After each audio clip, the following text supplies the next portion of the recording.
नीतिरस्मि जिगीषताम् मौनं चैवास्मि गुह्यानाम्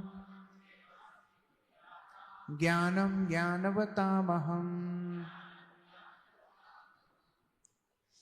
अनुवाद एवं तात्पर्य श्रील प्रभुपाद के द्वारा। अराजकता को दमन करने वाले समस्त साधनों में से मैं दंड हूं, और जो विजय के आकांक्षी हैं उनकी मैं नीति हूं। रहस्यों में मैं मौन हूं और बुद्धिमानों में ज्ञान हूं। तात्पर्य, वैसे तो दमन के अनेक साधन हैं, किंतु इनमें सबसे महत्वपूर्ण है दुष्टों का नाश। जब दुष्टों को दंडित किया जाता है तो दंड देने वाला कृष्ण स्वरूप होता है। किसी भी क्षेत्र में विजय की आकांक्षा करने वाले में नीति की ही विजय होती है। सुनने, सोचने तथा ध्यान करने की गोपनीय क्रियाओं में मौन धारण करना ही सबसे महत्वपूर्ण है, क्योंकि मौन रहने से जल्दी उन्नति मिलती है। ज्ञानी व्यक्ति वह है जो पदार्थ तथा आत्मा में भगवान की परा तथा अपरा शक्तियों में भेद कर सके। ऐसा ज्ञान साक्षात कृष्ण है। तो यहां पर बहुत महत्वपूर्ण विषय भगवान बता रहे हैं। जो नीति को छोड़ते हैं, जो असत मार्ग पे चलते हैं, अधर्म के मार्ग पर चलते हैं, भगवान उनको दमन करने के लिए दंड स्वरूप है। और जो नीति के मार्ग पर चलते हैं, ऐसे विजयी प्राप्त करने वाले लोगों के लिए नीति स्वयं भगवान है। तो भगवान दोनों का हिसाब करते हैं। जो अच्छे मार्ग पर चलेगा उसकी मदद, और जो बुरे मार्ग पर चलेगा उसको दमन, उसको वापस लेकर के आना। ये दोनों कार्य भगवान के हैं। लेकिन फिर भी हम संसार में देखते हैं, कई बार आश्चर्य की बात है, जो लोग अपने जीवन में अच्छे मार्ग पर भी चलते हैं उनके जीवन में भी कठिनाइयां आती है। आप लोग सहमत हैं इस बात से? समस्याएं आती हैं ना। और हर व्यक्ति को यही लगता है कि हम तो किसी का बुरा करे ही नहीं, तो हमारे जीवन में क्यों ऐसी समस्याएं आ रही हैं? भगवान हमारे प्रति इतने कठोर क्यों हो गए हैं? एक पाश्चात्य जगत के दार्शनिक हैं, वो एक बहुत कंफ्यूज करने वाली बात बोलते हैं। देखिए, भगवान को सभी धर्मों में सर्वव्यापी माना गया है। कोई भी धर्म हो, कि भगवान कण कण में विद्यमान है। हमारी हिंदू संस्कृति में भी हम मानते हैं। उसी के साथ भगवान सब कुछ जानते हैं, सर्वज्ञ हैं। ये भी सारे धर्म बोलते हैं। कोई भी धर्म हो, वो बोलते हैं भगवान सब कुछ जानते हैं। और उसके बाद तीसरा लक्षण, भगवान सबसे शक्तिमान है। ये भी सारे धर्म मानते हैं। और चौथा, भगवान सबसे करुणावान है। ये भी सब धर्म मानते हैं। आप कोई ऐसे धर्म को जानते हैं जो ये चार सिद्धांत को मानेगा नहीं? हो सकता है नाम अलग अलग हो, कोई कृष्ण बोले, कोई यहोवा बोले, कोई जीसस बोले, कोई अल्लाह बोले, लेकिन ये चार सिद्धांत सब मानते हैं। भगवान सर्वव्यापी हैं, सब कुछ जानते हैं, सर्वशक्तिमान है और सबसे ज्यादा करुणावान है। लेकिन एक समस्या होती है। वो दार्शनिक बोलता है, अगर भगवान सब जगह विद्यमान है तो क्या वो हमारी समस्याओं को देख नहीं रहे? तो हम बोलेंगे हाँ, देख तो रहे हैं, सब जगह पर है। तो चलो ठीक है, अगर वो सब कुछ देख रहे हैं तो वो क्या हमारी परिस्थितियां जानते नहीं हैं? भगवान सर्वज्ञ हैं तो सारी परिस्थितियां भी जानते हैं। तो क्या वो सर्वशक्तिमान नहीं है कि हमारी समस्याओं को छूमंतर कर दें? क्या भगवान की शक्ति नहीं है क्या? एक क्षण में हमारी सारी समस्याओं दूर कर दें। क्या ये शक्ति भगवान के पास नहीं है? है। फिर करते क्यों नहीं है? इसका मतलब भगवान सबसे ज्यादा करुणावान नहीं है, ऐसा वो दार्शनिक बोलता है। कौन कौन इस दार्शनिक से सहमत है? हाथ खड़ा करो। भगवान करुणावान नहीं है, कठोर है, पत्थर दिल, हिटलर उन्हीं का वंशज है। कौन कौन हाथ? कोई नहीं मान रहे हो। तो जब भगवान सबसे ज्यादा करुणावान है, शक्तिमान है, सब कुछ है, तो हमारे जीवन में समस्याएं क्यों आती हैं? क्यों ऐसा होता है कि हमारे जीवन में प्रतिकूल परिस्थितियां खड़ी हो जाती हैं?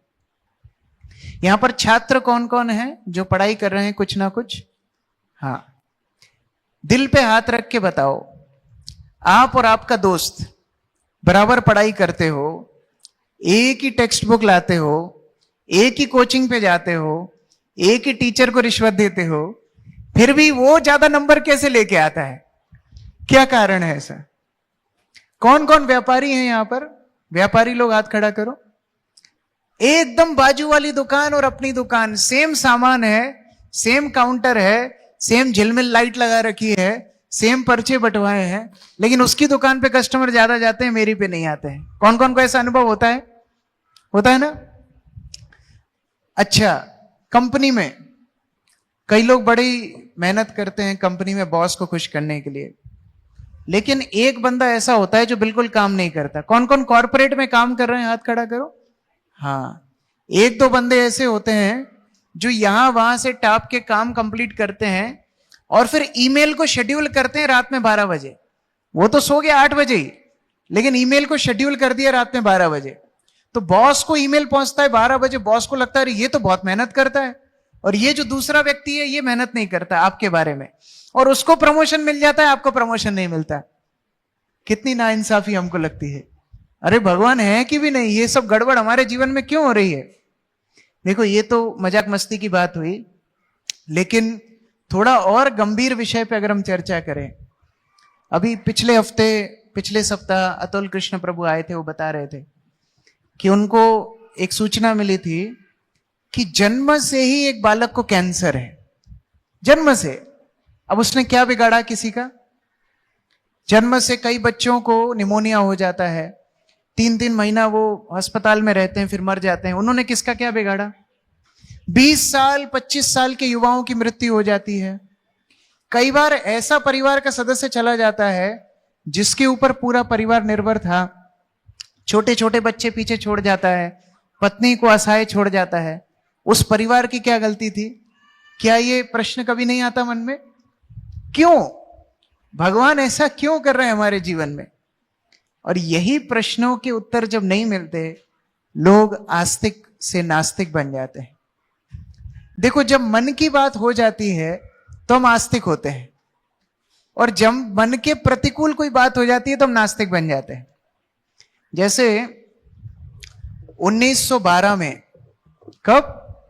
1912 स्कॉटलैंड में एक किसान था, और ये किसान पूरी अपनी कमाई जोड़ करके, सारे जीवन का धन जोड़ करके टाइटैनिक जहाज का टिकट खरीदता है। टाइटैनिक किस किस को नहीं पता है? हाथ खड़ा करो। हाँ, भगवान नहीं पता होंगे, टाइटैनिक तो पता होगा। तो टाइटैनिक जहाज का टिकट खरीदता है, सारी संपत्ति बटोर करके, अपने लिए, अपनी पत्नी के लिए, अपने बच्चे के लिए। होता ऐसा है कि जस्ट निकलने के 1 हफ्ते पहले, जिस दिन टाइटैनिक रवाना हुआ, उसके 1 हफ्ते पहले उसके बच्चे को कुत्ता काट देता है और उसको क्वारंटीन कर दिया जाता है। उस समय इस तरह उपचार तो थे नहीं, उनको क्वारंटीन कर दिया। अब बच्चा नहीं जा सकता तो माँ बाप कैसे जाएं? तो माँ बाप भी नहीं गए। तो खूब कोसने लगा कि भगवान है ही नहीं, मेरी गाड़ी कमाई सारी चली गई, मैं टाइटैनिक पे सफर नहीं कर पाया। खूब कोसने लगा, नास्तिक बन गया। अब सूचना आई, क्या सूचना आई? कि टाइटैनिक डुबुक खत्म हो गया। वैसे ही आस्तिक बन गया, देखो देखो भगवान कितने दयालु हैं, मुझे भगवान ने बचा लिया। तो व्यक्ति इतना स्वार्थपरायण है कि अपनी इच्छा पूरी हो तो भगवान अच्छे हैं, अपनी इच्छा पूरी ना हो तो भगवान बेकार है। एक और उदाहरण में देता हूं। चार्ल्स डार्विन का नाम किस किसने सुना है? हाथ खड़ा करो।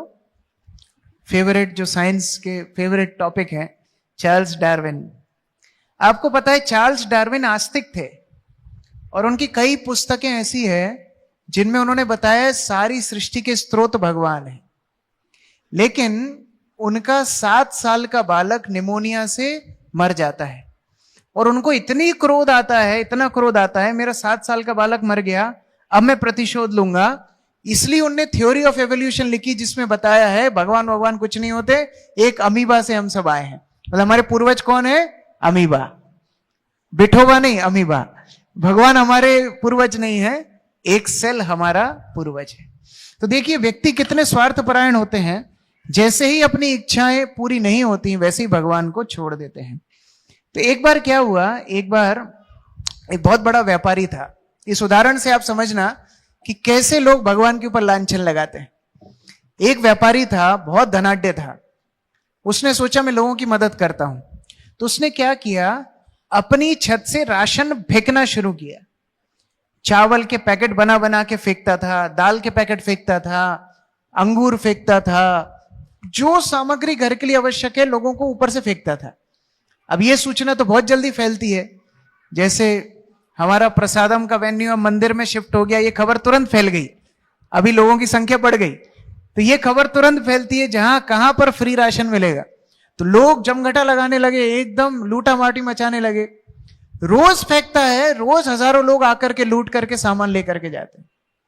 लेकिन वो इतना दुखी हो गया, वो सोचने लगा रोज इतना टनों टन राशन फेंकता हो, कोई एक बार थैंक यू भी बोल के नहीं जाता। थैंक यू छोड़ो, ऊपर देखता भी नहीं कौन बांट रहा है। तो एक साधु के पास गया, बोला मैं बड़ा दुखी हूं, ऐसा ऐसा है। साधु बोलते हैं तुझे एक मंत्र देता हूं, कान में उसको कुछ बोला। वो व्यक्ति आया, अगले दिन जो उसने बांटना शुरू किया, सारे लोग ऊपर नहीं देखने लगे, ऊपर देखने लगे, उसके मकान में चढ़ने लगे, उसको गालियां बोलने लगे। क्यों? क्योंकि आज वो राशन की जगह पत्थर मार रहा था। तो जब तक भगवान सारी सुविधाएं देते हैं, रोटी कपड़ा मकान, हमारी शक्ति बुद्धि परिवार सब कुछ दिया, तब तक याद नहीं आती कि हे भगवान आप मेरे ऊपर कितने कृपालु हैं। तब हम क्यों नहीं पूछते? हम क्यों कब पूछते हैं? जब समस्याएं आती हैं, जब पत्थर पड़ते हैं माया के, तब हम लोग क्यों पूछते हैं? कभी कभी लोगों को यह भी पूछना चाहिए कि मेरे जीवन में इतनी सफलता कैसे आ गई। जिसको अच्छा पति मिल गया उसको पूछना चाहिए मेरे को ही क्यों अच्छा पति मिला, मेरी सहेली को क्यों नहीं मिला। जिसको अच्छी पत्नी मिल गई उसको सोचना चाहिए मुझे ही क्यों अच्छी पत्नी मिली। जिसका सिलेक्शन आईआईटी में, आईएएस में, आईपीएस में, अच्छी कोई संस्था में हो गया, उसको पूछना चाहिए इतने करोड़ों लोग अपीयर हुए थे, मैं ही क्यों सिलेक्ट हुआ। कभी कोई पूछता है? नहीं पूछता है, क्योंकि लोगों से ये कृतज्ञता ज्ञापित ही नहीं होती है। भगवान के प्रति अगर हम कृतज्ञ रहेंगे तब तो हम जान पाएंगे कि हमारे जीवन का एक एक कण उनके द्वारा दिया गया है। लोगों से कई बार तो खुशी भी सहन नहीं होती, खुशी भी सहन नहीं होती लोगों से, कृतज्ञ क्या रहेंगे। जैसे एक व्यक्ति था, लॉटरी के टिकट खरीदता था वो, तो पूरा जीवन उसने लॉटरी के टिकट खरीदे, कभी उसकी लॉटरी नहीं लगी। अभी उसको हार्ट अटैक आया, हार्ट अटैक आया तो उसको अस्पताल में ले जाया गया। अब जब अस्पताल में ले जाया गया, उस समय पर क्या हुआ, उसका पिछले हफ्ते का लॉटरी टिकट घर पे रखा था। तो पत्नी ने सोचा चलो देखती हूं लगी कि नहीं, तो देखा लग गई, और 10 करोड़ की लॉटरी लगी थी उसको। लेकिन पत्नी डॉक्टर को जाकर के बोलती है देखो मेरे पति को 10 करोड़ की लॉटरी लगी है, अभी अगर मैं इसको बताऊंगी तो ये सदमे में मर जाएगा कि इसको लॉटरी लग गई, तो क्या करूं। और बाद में पता पड़ा तो भी नाराज होगा कि अरे तुमने बताया नहीं। डॉक्टर बोलता है चलो मैं जाके बताता हूं। डॉक्टर जाकर के उसके पास बैठा, देखो साहब कैसा लग रहा है? अच्छा लग रहा है।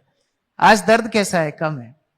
सोचो अगर 50 लाख की तुम्हारी लॉटरी लग जाए, वो तो एकदम पलंग पर बैठ गया। 50 लाख की लॉटरी, हाँ 50 लाख की अगर तुम्हारी लॉटरी लग जाए तो तुम क्या क्या करोगे?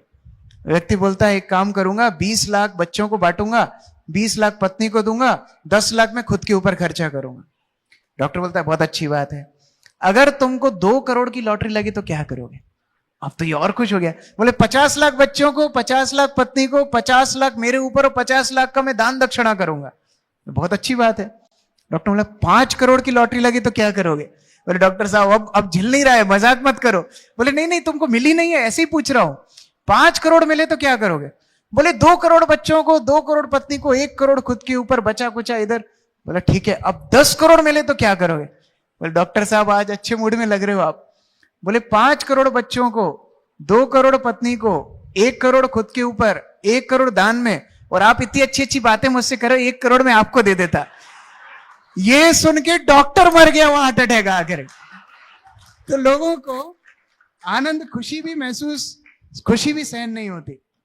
इसीलिए हमारे लिए यह समझना आवश्यक है कि हमारे जीवन में चाहे लॉटरी जैसी खुशी आए, चाहे बीमारी जैसा दुख आए, उसके पीछे कारण क्या है। दुख ही सहन करना मुश्किल नहीं है, आनंद भी सहन करना मुश्किल है। क्योंकि कई बार लोगों को सफलताएं भी जब मिल जाती हैं अहंकारी बन जाते हैं, कि दूसरों के साथ दुर्व्यवहार करते हैं, क्योंकि वो भूल गए हैं कि उनके पीछे क्या हिस्ट्री है। और इसीलिए हमें ये संसार की पूरी साइकोलॉजी, इस संसार की पूरी बनावट को समझना पड़ेगा। भगवान भगवत गीता में बोलते हैं कि ये संसार क्या है, उनकी प्रकृति है, और ये प्रकृति का काम है हमें भगवान तक पहुंचाना। ये प्रकृति का एक ही काम है, हमें भगवान की सेवा में ले जाना। अब होता क्या है, जहां जीव भगवान से विमुख हो गया है, प्रकृति उसको दंड के माध्यम से सिखाती है। जैसे माता बच्चों को कई बार डांटती भी है।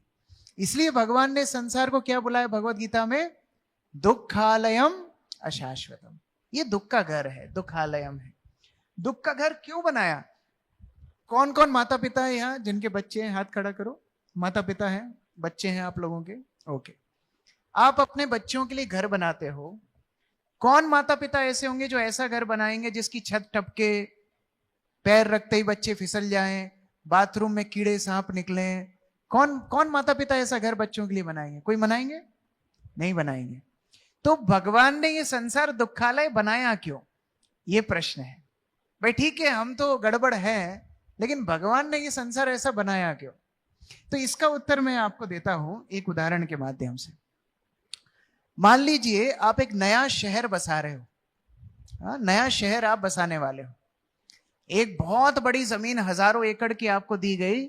आप उस शहर में क्या क्या रखोगे? हाथ खड़ा करो। क्या क्या होना चाहिए उस शहर में? आप डिजाइनर हो, क्या क्या होना चाहिए? हाथ खड़ा करो। यस। स्कूल होना चाहिए, क्योंकि बसंत प्रभु टीचर हैं, वो बोल रहे हैं स्कूल होना चाहिए। यस। आश्रम होना चाहिए, हमारा भी ध्यान रखा है इन्होंने, हम आश्रम भी होना चाहिए। चलो हाँ। यस। मोहित प्रभु, मोहित प्रभु, इस्कॉन मंदिर होना चाहिए, हम तो पहुंच ही जाएंगे, नहीं रखोगे तो भी। यस। जय प्रभु।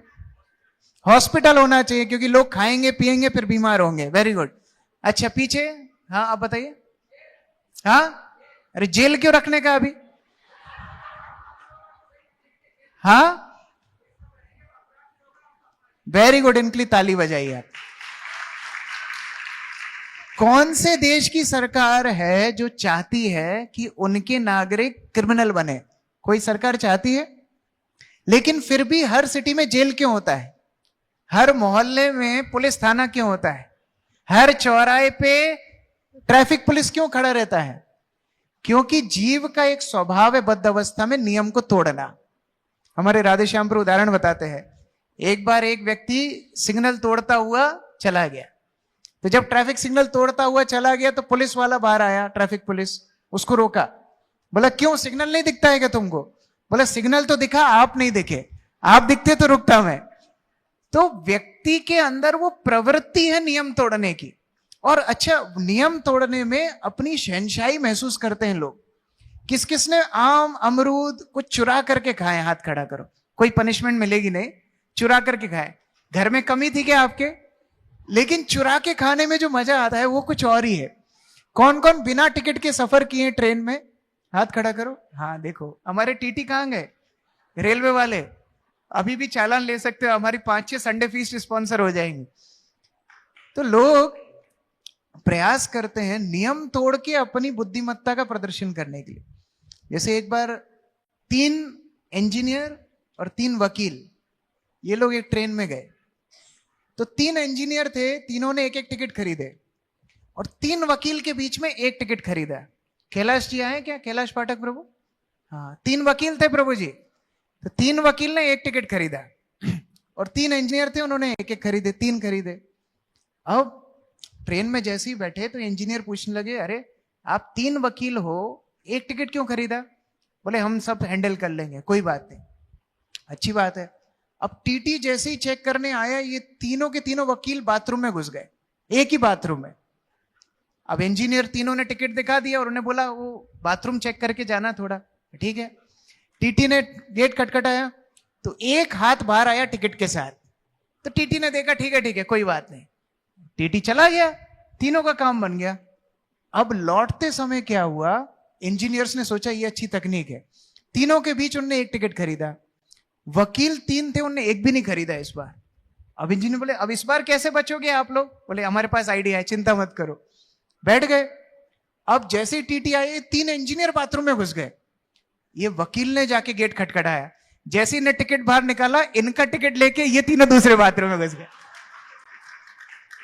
तो व्यक्ति नियम तोड़ने के लिए बड़े उत्सुक होते हैं, नियम तोड़ने में बड़ी शहनशाही लगती है, लेकिन कुछ नियम अगर तोड़े जाएंगे उसकी माफी नहीं मिलेगी। क्या आप उन अपराधियों को माफ कर सकते हैं जिन्होंने कलकत्ता में कांड किया था? क्या आप निर्भया केस के अपराधियों को माफ कर सकते हैं? क्या आप 26/11 के जो धमाके हुए थे उन अपराधियों को क्षमा कर सकते हैं? भारत की जनता को क्रोध आ रहा था कि कसाब के लिए रहने खाने की व्यवस्था क्यों की जा रही है, उसके लिए वकील क्यों दिया जा रहा है, इसके लिए क्रोध क्यों आ रहा था? क्या वो इंसान नहीं है? लेकिन उसने अपराध जो किया है वो क्षमा के योग्य नहीं है, उसको दंड मिलना ही चाहिए। जब निर्भया केस के अपराधी जेल में गए थे, आपको पता है जो जेल के बाकी कैदी थे ना, उन्होंने उनको मारा पकड़ पकड़ के, और पुलिस को उनकी जान बचानी पड़ी बाकी कैदियों से। क्यों? क्योंकि कैदी लोग बोल रहे थे अरे हम चोरी करके आए, डाका डाल के आए, लेकिन तेरे जैसा काम नहीं किया हमने, तेरे जैसे क्रिमिनल के ऊपर हमको गुस्सा आ रहा है। तो कई अपराध ऐसे होते हैं जिनको क्षमा भी नहीं किया जा सकता, और उनके लिए बनाई जाती है एक स्पेशल जेल जिसका नाम है भौतिक संसार। और बोलोगे हमको आप कैदी बोल रहे हो प्रभु जी? मैं नहीं बोल रहा हूं, भगवान बोल रहे हैं। भगवान बोलते हैं ये पूरा भौतिक संसार क्या है? एक कारागृह है, एक दुर्ग है, जिस दुर्ग से निकलना बड़ा मुश्किल है। और इसके 2 प्रयोजन हैं। क्या क्या प्रयोजन है? एक प्रयोजन है पूर्व में जीव ने जो कर्म गलत किए हैं उसके लिए उसको दंड मिले। क्यों दंड मिलना चाहिए? जिससे बाकी लोगों को शिक्षा मिले कि ऐसा कार्य नहीं करना है। हमारे गुरु महाराज एक उदाहरण देते थे कि बहुत साल पहले, अभी तो खैर अफगानिस्तान की दूसरी स्थिति है, लेकिन कई साल पहले अफगानिस्तान में एक अमेरिकी रिपोर्टर गया, और वो अमेरिकी रिपोर्टर जब वहां पर गया तो वो पूछ रहा था अफगानिस्तान के बारे में लोगों से। तो एक व्यक्ति बताता है कि यहां पर अफगानिस्तान में चोरी की सजा है, अगर कोई चोरी करता है तो उसका हाथ काट दिया जाता है।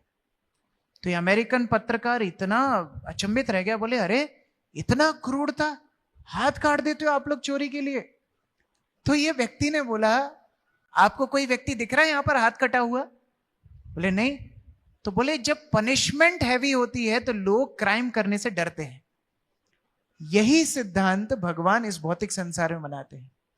ये दंड पूर्व में किए गए कर्मों के इसलिए मिलते हैं कि बाकी लोग शिक्षा लें कि हमें नियम नहीं तोड़ना है, दूसरों के जीवन को लेने का हमारा अधिकार नहीं है, दूसरों का शोषण करने का अधिकार हमारा नहीं है। यह शिक्षा देने के लिए पहला प्रयोजन।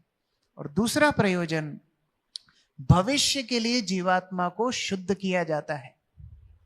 अगर जेल बहुत आरामदायक हो, मस्त एसी कूलर चल रहे हो, रोज मालाएं उनको पहनाई जा रही हो कैदियों को, बढ़िया व्हाट्सएप मैसेजेस चेक कर रहे हो, वो सोशल मीडिया पे रील बना के डाल रहे हो, ठुमक ठुमक के टिकटॉक बना रहे हो, तो जेल में सभी लोग जाके भर्ती हो जाएंगे। जेल को कष्टदायक इसलिए बनाया जाता है कि व्यक्ति ये समझे कि मैं बाहर निकल के दोबारा से ये क्राइम नहीं करूं।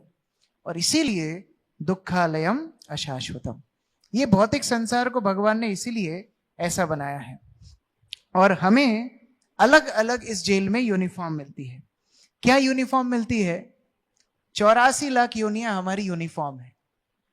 जैसे जेल में अलग अलग दर्जे के कैदी होते हैं, कुछ कैदी होते हैं जिनको पॉलिटिकल प्रिजनर्स बोला जाता है, उनको अलग सुविधाएं दी जाती हैं।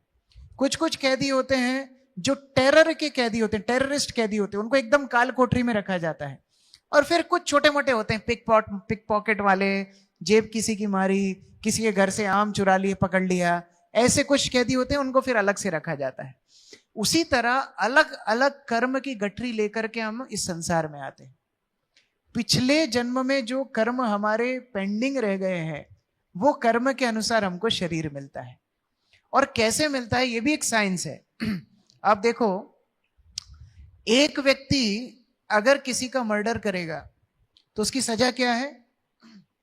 क्या सजा है? फांसी है ना। अच्छा, एक व्यक्ति 10 का मर्डर करेगा तो क्या सजा है? फांसी। एक व्यक्ति 100 का मर्डर करेगा तो क्या सजा है? तो ये न्याय है?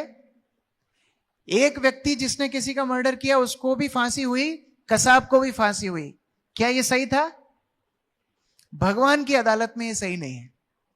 तो जितने कर्म व्यक्ति ने किए हैं उतने जन्म उसको लेकर के भरपाई करनी पड़ती है। जितने मुर्गे व्यक्ति ने खाए हैं, जितने अंडे खाए हैं, जितने बकरे काटे हैं, अब उन सब की भरपाई एक जन्म में तो नहीं हो सकती। उतनी बार वो जन्म लेगा, उतनी बार वो बकरा बनेगा, उतनी बार वो मुर्गा बनेगा, उतनी बार वो अंडा बनेगा।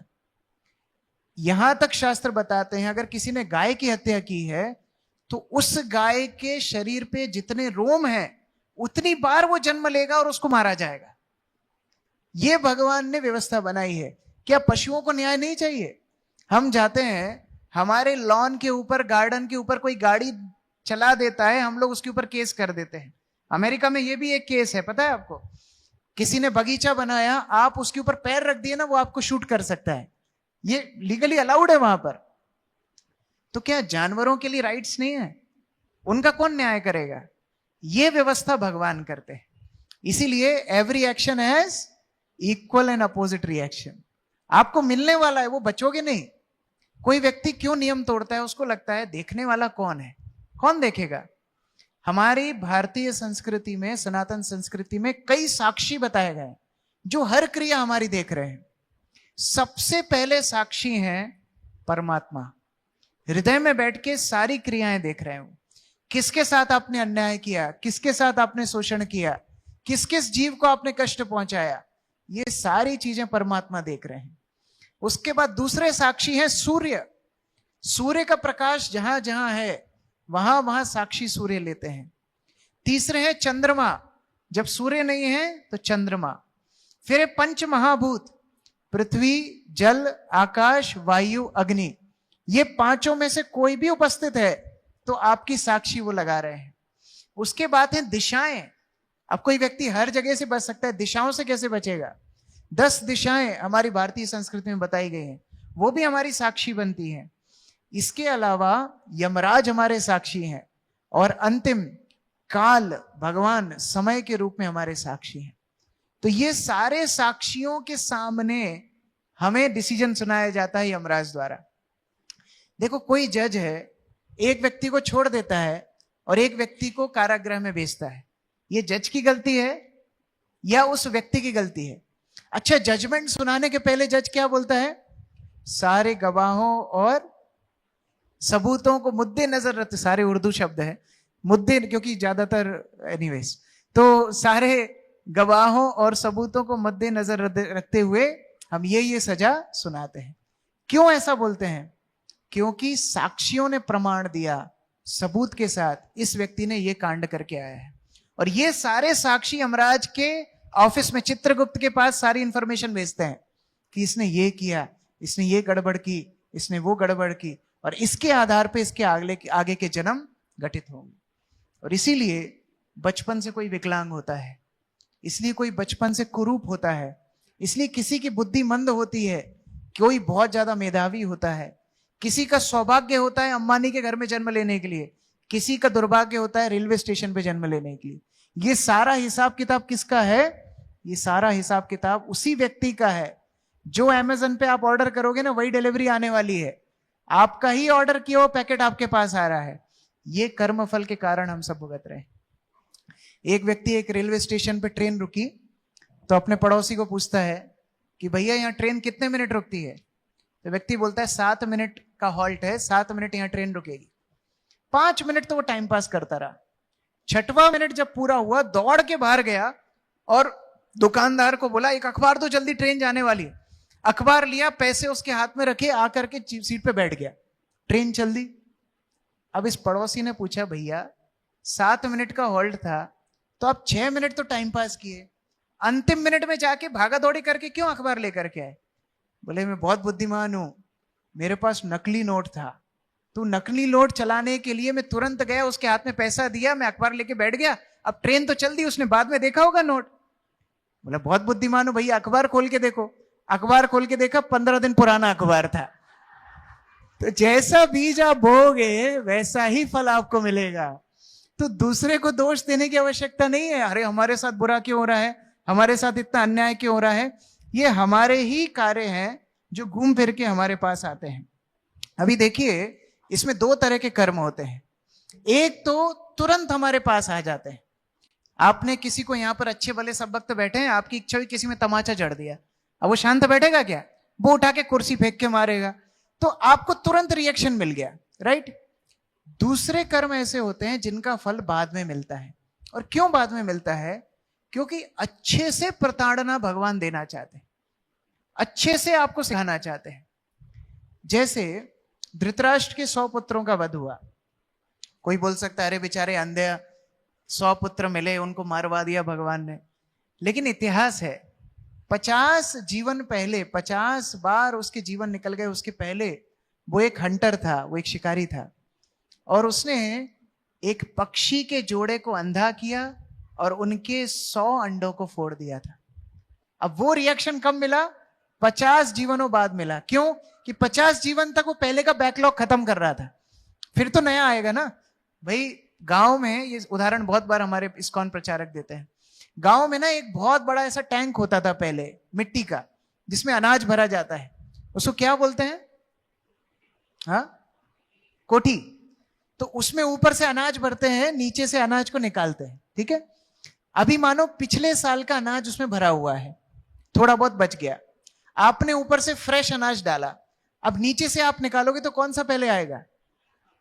इसको बोलते हैं first in first out, coding की भाषा में लास्ट इन लास्ट आउट। तो पहले जो डाला वो पहले बाहर निकलेगा, उसके बाद निकलेगा। तो आप बोल रहे हो अरे हम तो सब अच्छा ही किए जीवन में, हमने किसी का कुछ बिगाड़ा नहीं, फिर भी हमारे साथ अन्याय क्यों हो रहा है? पिछला बैकलॉग बाकी है अभी, वो जब तक साफ नहीं होगा इस जीवन का आगे कर्मफल नहीं मिलने वाला है। इसीलिए प्रोत्साहन हमें क्या मिलना चाहिए? अगर आज भी हम धर्म का पथ छोड़ देंगे तो आगे का जीवन भी कठिन होने वाला है। पहले से तो पुरानी उधारी चुका रहे हैं, अभी नई नई उधारी लेते जाएंगे तो आगे का जीवन भी संकट में आने वाला है। इसीलिए आज से ही धर्म के पथ पर चलना है, अधर्म का पथ छोड़ना है। तो केवल विलाप करने से काम नहीं चलेगा कि अरे मेरे जीवन में इतने कष्ट क्यों, मेरे जीवन में इतने कष्ट क्यों। किस किस को मलेरिया हुआ इधर हाथ खड़ा करो। मलेरिया, शर्माओ मत, हाथ खड़ा करो। जो हाथ खड़ा करेंगे उनको दोबारा मलेरिया नहीं होगा, हाथ खड़ा करो। हाँ, अब जब मलेरिया होता है तो आप डॉक्टर के पास जाते हो दवाई लेने के लिए, क्या उस मच्छर के पीछे दौड़ते हो जिसने आपको काटा? पहले वो मच्छरनी को ढूंढूंगा मैं जिसने मेरे को काटा, वो मच्छरनी जब मिलेगी तब जाके मैं इलाज करवाऊंगा, ऐसा होता है। तो जीवन में लोग केवल क्यों क्यों क्यों पूछते रहते हैं, हमारे संसार में दुख क्यों, हमारे जीवन में कष्ट क्यों, बीमारी क्यों। अरे क्यों क्यों क्यों, वो मच्छर को ढूंढने जैसा है। हमारे पूर्व कर्म है जिसके कारण हमको ये मिल रहा है, लेकिन आगे का ट्रीटमेंट अब जरूरी है। आगे का ट्रीटमेंट क्या है? 2 तरह के ट्रीटमेंट है। अब आप चूज करना कौन सा ट्रीटमेंट आपको चाहिए। एक ट्रीटमेंट है एक एक कर्म फल को भुगतते रहो, लेकिन इसमें रिस्क ये है आप नए कर्म बिना करिए बिना रह ही नहीं सकते। आप पुराने कर्म तो भोगोगे लेकिन नए कर्म किए बिना रह नहीं सकते। अभी आप चल के जाओगे, कई जीवों की हत्या हो जाएगी। आप सांस ले रहे हो, कई जीवों की हत्या हो रही है। आप वृक्ष काट रहे हो, आप पशु हत्या कर रहे हो, आप दूसरों को झूठ बोल रहे हो। कोई व्यापारी यहां जितने बैठे हैं, कोई व्यापार नहीं कर सकता बिना झूठ बोले। मैं सच बोल रहा हूं, गलत बोल रहा हूं? अक्रूर प्रभु कहां गए? हाँ, बिना झूठ बोले कोई व्यापारी दुकान नहीं चला सकता। तो नए कर्म आप गठित करोगे ही, तो पहला स्टेप जो है कर्म फल को भुगतते जाओ और फिर वो खत्म हो जाएंगे, ये संभव है ही नहीं। लेकिन दूसरा मार्ग है। दूसरा मार्ग क्या है? भगवान का आश्रय लेना। भगवान गीता में बोलते हैं मैं सारे पूर्व जितने कर्म सिंचित है सब साफ करने के लिए तैयार हूं, अगर जीव एक बार ये बोल दे भगवान आज से मैं आपका हूं। सर्वधर्मान परित्यज्य मामेकम शरणम व्रज अहम त्वाम सर्व पापेभ्यो मोक्षयिष्यामि मा शुचा। देखो, ये धर्म का पथ डराने वाला मार्ग नहीं है कि अरे अब तो आपका कोई मार्ग ही नहीं है, अब तो पूर्व कर्म है तो भुगतते रहो। अभी भी आप इसके ऊपर फुल स्टॉप लगा सकते हो अगर भगवान का आश्रय ले लिया जाए। और भगवान का आश्रय कैसे लेते हैं? भगवान का आश्रय लेते हैं भगवान की बात मान के। भगवान ने जो उपदेश दिए हैं उनको अगर जीव स्वीकार कर ले तो भगवान का आश्रय है। भगवान क्या आदेश देते हैं? मन मना मद मद भक्तो मद्याजी माम नमस्कुरु। मेरे भक्त बनो, मुझे नमस्कार करो, मेरा भजन करो। हरे कृष्णा कृष्णा कृष्णा हरे हरे, हरे राम राम राम हरे हरे। तो अगर केवल भगवान का भजन कोई करना सीख जाए, केवल भगवान का आश्रय कोई लेना सीख जाए, तो फिर उसके लिए कोई चिंता का विषय नहीं है। तो दोनों मार्ग में से कौन सा मार्ग उत्तम है, पहला कि दूसरा? दूसरा।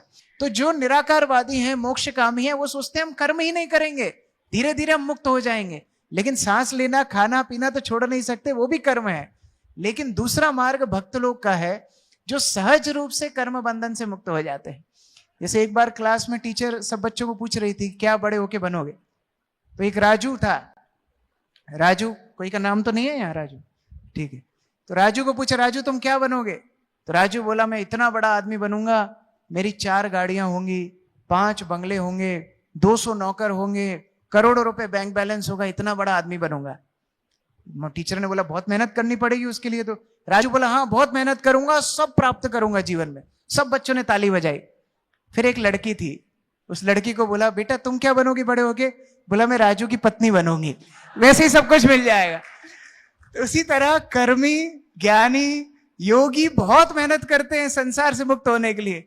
भक्त लोग इतनी मेहनत नहीं करते। भक्त लोग केवल भगवान के सामने आते हैं, हाथ खड़े होके बोलते हैं हरे कृष्णा कृष्णा कृष्णा हरे हरे, हरे राम राम राम हरे हरे। और जब हम भगवान से संपर्क में आ जाते हैं तो भगवान अपने भक्तों का हर तरह से फिर ध्यान रखते हैं। अगर कोई सेवक हो, मालिक के लिए, स्वामी के लिए सर्वस्व दे दे, तो मालिक उस सेवा की कभी उपेक्षा नहीं करेगा, कभी छोड़ेगा नहीं। उसी तरह भगवान के भक्त हैं। भगवान के भक्त क्योंकि पूर्ण रूप से भगवान के ऊपर आश्रित हो जाते हैं, भगवान का नाम लेते हैं, भगवान की कथा सुनते हैं, भगवान के मंदिर की सेवा करते हैं, भगवान की वाणी को जन जन तक पहुंचाने के लिए प्रयत्नशील होते हैं, भगवान ऐसे भक्तों की गारंटी लेते हैं। फिर उनको उनके जीवन की चिंता करने की आवश्यकता नहीं है। तो इसीलिए जब भी मन में ये प्रश्न आए कि अरे हम तो बड़े अच्छे थे, हमारे जीवन में इतने कष्ट क्यों आ रहे हैं, हमारे पूर्व संचित कर्म है। अगर दूसरों को हम देखें तो उनको जाके ये मत बोलना कि तुम्हारे कर्म है, ये फिर आपकी कठोरता होगी। लेकिन उनको मेडिसिन दीजिए। अब कोई बीमार हो गया, उसकी गलती हो चाहे किसी की गलती हो, वो बीमार है, पैर तोड़ के आया, हाथ तोड़ के आया, कुछ भी करके आया, डॉक्टर उसको दवाई देता है, उपचार करता है। उसी तरह भक्त लोगों को, दूसरों को ये नहीं बोलना चाहिए कह रहे तुम तो कर्मी हो, विकलांग हो तो क्या हो गया, तुम्हारे ही कर्म फल है, अंधे हो तो क्या हो गया, तुम्हारी कर्म है। नहीं, अब भक्तों को उनको बिठा के समझाना है, देखो जो हो गया वो तो हो गया, आगे का जीवन अगर अच्छा करना है, अगला जीवन अगर बनाना है, तो भगवान श्री श्री राधा मदन मोहन का आश्रय लो। और ये आश्रय अगर तुम लोगे तो ये भौतिक संसार की माला ही खत्म हो जाएगी। ये भौतिक संसार जन्म मृत्यु जरा व्याधि के श्रृंखला ही खत्म हो जाएगी। और ऐसे भगवान के धाम में जाओगे जहां पर ना मृत्यु है, ना व्याधि है, ना बुढ़ापा है, ना किसी भी प्रकार के कष्ट हैं। केवल भगवान, भक्त और भक्ति, ये 3 चीजें शाश्वत रूप से आध्यात्मिक संसार में उन जीव को मिलेगी। तो यही प्रयास हम सबको करना है, गंभीरता से भक्ति के मार्ग को अपनाना है और दूसरों को भी इस ज्ञान को प्रदान करना है। हरे कृष्णा। जय जगत गुरु शील प्रभुपाद की, समवेत भक्त वृंद की, निताई गौर प्रेमानंदे। हरे हरे बोल। हरे कृष्ण। किसी का कोई प्रश्न है? Any question? माइक दीजिए। ओके। हरे कृष्ण प्रभु, धन्यवाद, प्रणाम प्रभु। मेरा प्रश्न ये है कि जैसे हमारे जो पास में रखो माइक। प्रभु, मेरा प्रश्न ये है कि जो हमारे पुराने कर्म हैं उनको खत्म करने के लिए हमारा जो, जैसे हम जो हरे कृष्ण महामंत्र का जप करते हैं, उससे भाग्य चेंज हो सकता है हमारा? बिल्कुल हो सकता है। देखो ये भाग्य है क्या? भाग्य मतलब है आपके पूर्व के करे हुए कर्मों का फल आज का भाग्य है, ये भाग्य है। भाई व्यक्ति पूरे महीने काम करता है, उसकी तो सैलरी आती है ना उसको। सैलरी मतलब क्या है? पूरे महीने जो काम किया उसका क्रेडिट है सैलरी। तो भाग्य व्यक्ति का क्या होता है? भाग्य मतलब जो पिछले जन्मों में कर्म का लेखा जोखा कर्म फल बचा है वो संकलित होकर आपका भाग्य है। अब आज के किए हुए कर्म कल का भाग्य है, इस जीवन में किए हुए के कर्म अगले जन्म के भाग्य है। तो ये भक्ति करने से क्या होता है, पुराना भाग्य तो भगवान ने साफ कर दिया और आगे आप भगवत भक्ति के पथ पर चल रहे हो, तो दोनों तरह से आप कर्म के बंधन में पड़ ही नहीं रहे हो।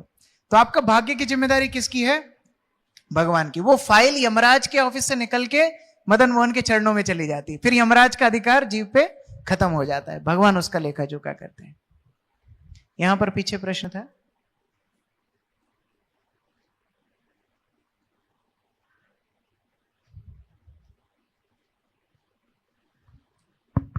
हरे कृष्णा प्रभु जी, दंडवत प्रणाम। जैसे आपने बताया था धृतराष्ट्र ने आंख फोड़ी थी एक पक्षी की, वो उसने जानबूझ के किया था। लेकिन कभी कभी हमारे जीवन में जैसे हम कार ड्राइव कर रहे हैं, अचानक से कोई भी जैसे गिलहरी ही आ जाती है, फिर उसको सोच जैसे उसकी मृत्यु हो गई, तो क्या उसकी नियति थी कि हमारे नीचे आएगी? और उसको सोच सोच के मतलब फिर जो दुख होता है उसका कैसे देखिए, समाधान कर?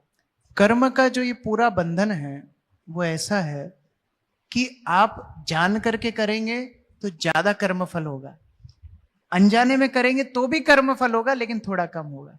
जैसे मान लो कोई का गलती से आग में हाथ चला जाए, आग बोलेगी कि अरे गलती से आ गया, छोड़ दो छोड़ दो छोड़ दो, ऐसा बोलेगी आग? नहीं बोलेगी। लेकिन गलती से आने पे आप तुरंत पीछे खींच लोगे, कम जलोगे। अब कोई जानबूझ के ही आग में कूद जाए तो उसको हानि ज्यादा होगी। तो कर्मफल तो निश्चित मिलेगा, क्योंकि जाने में हो अनजाने में हो आपने किसी जीव को कष्ट पहुंचाया है। लेकिन अगर आप भगवत परायण हो जाते हो, भगवान पे आश्रित हो जाते हो, तो भगवान फिर उसकी जिम्मेदारी लेते हैं कि चलो कोई बात नहीं, मेरा भक्त से गलती भी होगी, मैं उसको शुद्ध करके अपने धाम में ले आऊंगा। अगर अनजाने में भक्त गलती करे, तो जानबूझ के गलती करेगा तो फिर भक्त भी भक्त की श्रेणी से गलत हो गया। ये तो एक बात हुई। दूसरी बात यह है, कोई व्यक्ति छपाक करके समुद्र में चला जाए और बोले मैं गीला क्यों हो गया, मैं तो अनजाने में गीला हो गया, तो आप उसको बुद्धिमान मानोगे? नहीं। समुद्र में कूदने का निर्णय किसका था? उसी व्यक्ति का था। कूदने के बाद वो ये नहीं बोल सकता कि मैं गीला ना हूं। उसी तरह से भौतिक संसार में आने का निर्णय हमारा ही था। नहीं नहीं, भक्ति नहीं करना भगवान, भौतिक संसार में दम मारो दम करना है। अब वो छपाक हमने मारा, अब हमसे गलती से भी जो कर्म होंगे वो भी हमको झेलने पड़ेंगे। सॉल्यूशन क्या है? यद गत्वा न निवर्तन्ते तद्धाम परमम मम। ये भौतिक संसार छोड़ के भगवान के धाम में जाना है, फिर वहां पर कोई कर्म बंधन जीव को नहीं लगता। जैसे हम रोज मच्छर को मारते हैं तो क्या उसका भी पाप लगता है? बिल्कुल लगता है। किसी भी जीव को हानि आप पहुंचाएंगे उसका आपको पाप लगेगा। तो प्रयास ये करना है, घर में स्वच्छता रखें, आप ऐसी व्यवस्थाएं करें कि मच्छर ना आए। आप रेपेलेंट लगा सकते हैं, लेकिन रैकेट घुमा घुमा के एकदम आप चकनाचूर कर रहे हो तो फिर तो आपको यमराज तैयार है रैकेट लेके, आ बेटा बताता हूं तुझको। यस, यहां पर प्रश्न।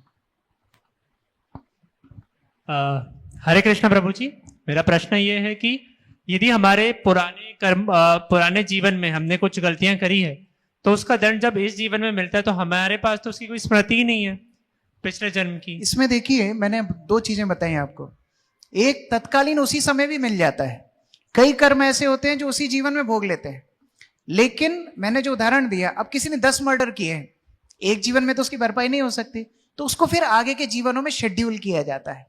जैसे मानो आपको एक कूपन मिला, 10 पिज्जा आप खा सकते हो फ्री में कोई रेस्टोरेंट से, तो एक दिन में तो 10 नहीं खाते हो, तो आप शेड्यूल करते हो, एक आज खाऊंगा, एक कल खाऊंगा, एक परसों खाऊंगा, 10 दिन तक लगातार पिज्जा खाऊंगा, ऐसा शेड्यूल करते हो। उसी तरह बुद्धिमानी से यमराज शेड्यूल करते हैं कि अच्छा एक जीवन में तो इसको ये सारे कष्ट नहीं दे सकता मैं, तो आगे के जीवनों में मैं दूंगा। अब स्मृति ना रहना ये भगवान की अनुकंपा है। कैसे है? मान लो कोई पति पत्नी एक साथ सो रहे हैं और पति को याददाश्त आ जाए कि पिछले जन्म में मुझे जिसने चाकू घोंप के मारा था वो मेरी पत्नी थी। रात में सो पाएगा वो? नहीं सो पाए। तो आशीर्वाद है भगवान का कि विस्मृति हो जाती है। मान लो कोई व्यक्ति ये सोचे, उसको स्मृति आ जाए कि लास्ट जीवन में मैं कार एक्सीडेंट में मरा था, तो क्या जीवन में वो कभी कार में बैठ पाएगा? मैं डूब के मरा था, वो पानी को स्पर्श करने से उसको डर लगेगा।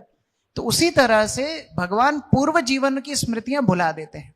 हाँ, अगर कुछ हमारे जीवन के लिए उपयोगिता है तो स्मृति दे भी देते हैं। मत्ता स्मृतिर ज्ञानम अपोहनम च। भगवान उतनी स्मृति दे भी देते हैं। जैसे भरत महाराज हिरण बने, लेकिन भगवान की अनुकंपा थी, स्मृति दी कि नहीं तुमको याद रहेगा, जिससे तुम भक्ति आगे कर सको। तो जितना काम का है उतनी याददाश्त भगवान दे देते हैं। लेकिन जो काम का नहीं है वो भुला देते हैं, नहीं तो हमारा खाना पीना ही दुश्वार हो जाएगा। ये भगवान की कृपा है इस तरह। और मेरा एक और प्रश्न ये था कि फ्री विल हमारी कितनी रहती है? फ्री और विल कितना भाग्य? हमारी 100% हमारी फ्री विल रहती है। मैंने अभी उदाहरण दिया समुद्र में कूदने का। समुद्र में कूदने तक की फ्री विल 100% थी।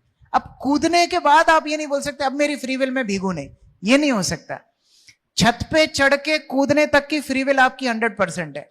कूदने के बाद आप नहीं बोल सकते अभी प्लान चेंज, वापस जाऊंगा, नहीं, अभी नीचे गिरोगे हड्डी पसली एक होगी।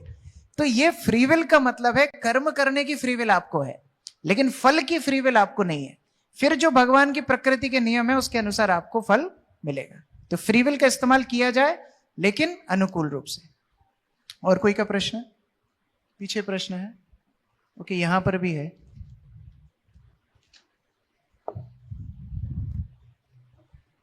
हरे कृष्ण प्रभु जी, दंडवत प्रणाम।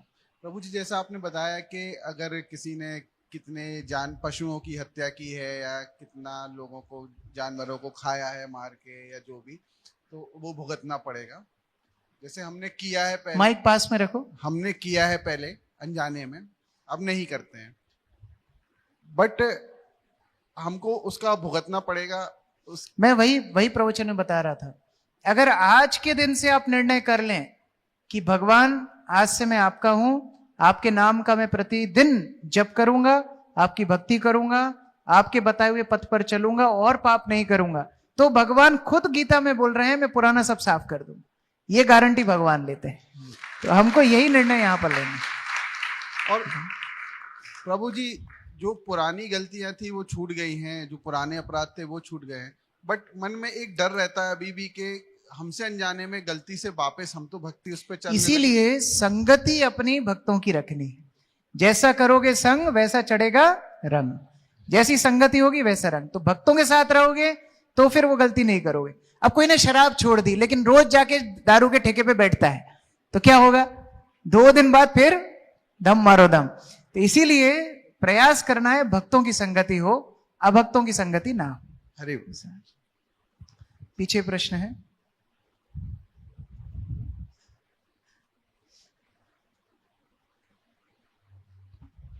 राधे राधे प्रभु जी। नवदा भक्ति के जो अंग होते हैं उनमें अर्चन, पूजन और आत्मनिवेदन, इनका अर्थ क्या होता है? देखिए, नवदा भक्ति में अर्चन अर्थात भगवान के विग्रहों की सेवा करना, लेकिन कलयुग में भगवान नाम के रूप में ही अवतार लिए हैं। कली काले नाम रूपे कृष्ण अवतार, कली में नाम के रूप में ही है। तो यहां पर विग्रह क्या है? नाम ही है। तो कली की अर्चन विधि भी नाम संकीर्तन ही है। अगर आप भगवान के विग्रहों के सामने केवल भगवान का नाम लेके नृत्य करो, जैसे आज 12:15 बजे कौन कौन आ गए थे यहां पर? हाथ खड़ा करो। किस किस ने आरती में नृत्य किया? हाँ, तो ये सब की अर्चन विधि हो गई, क्योंकि भगवान के सामने भगवान के नाम पे नृत्य किया, ये अर्चन है। लेकिन कुछ पुजारी भी होते हैं जो भगवान की अर्चना करते हैं, जिससे हम भगवान को आके दर्शन कर सकें, उनके साथ अपना संबंध बना सके, उनको अपनी प्रार्थनाएं बोल सके, वो अर्चन। पाद सेवन अर्थात जैसे लक्ष्मी जी भगवान विष्णु के पैर दबाती हैं, उसको पाद सेवन बोलते हैं। अब हमारे जीवन में पाद सेवन कैसे होगा? भगवान के भक्त उनके चरणों में निवास करते हैं, उनको तदिया बोला जाता है। तो अगर भक्तों की आप सेवा करोगे तो वो पाद सेवन है, क्योंकि भगवान के भक्त भगवान को अति प्रिय हैं, उनके चरणों में निवास करते हैं। तो जैसे भक्तों के लिए प्रसाद सेवा करना, अभी मैं देख रहा था जो हमने मैट बिछाई है वो बहुत गर्म हो जाती है, तो एक भक्त उस पर पानी डाल रहे थे, तो उनका कितना विचार है, देखो कि इतने भक्त वैष्णव आएंगे उनके पैर ना जले, इसलिए मैं मैट पे पानी डाल देता हूं। तो ये पाद सेवन हुआ, वैष्णवों की सेवा। और तीसरा आपने पूछा आत्मनिवेदन। आत्मनिवेदन अर्थात जहां व्यक्ति सर्वस्व भगवान को अर्पित कर दे। हे भगवान, मेरा मन, मेरा बुद्धि, मेरा परिवार, मेरा घर, मैं स्वयं, सब कुछ हे नंद कुमार आपके चरणों में मैं अर्पित करता हूं। तो ये आत्मनिवेदन होता है। ठीक है प्रभु जी, इसमें माताओं वंदन, से कोई प्रश्न है? प्रभु जी वंदन भी था इसमें, वंदन। वंदन मतलब प्रार्थनाएं बोलना। भगवान के सामने आकर के ये नहीं बोलना कि भगवान ये दो वो दो, शॉपिंग लिस्ट नहीं, प्रार्थनाएं करना। गोविंदमादि पुरुषम तमहम भजामि। और कोई प्रार्थना नहीं आती है तो भगवान का नाम बोलना है, भगवान के सामने भगवान का नाम बोलना भी वंदनम है। माताओं के साइड प्रश्न।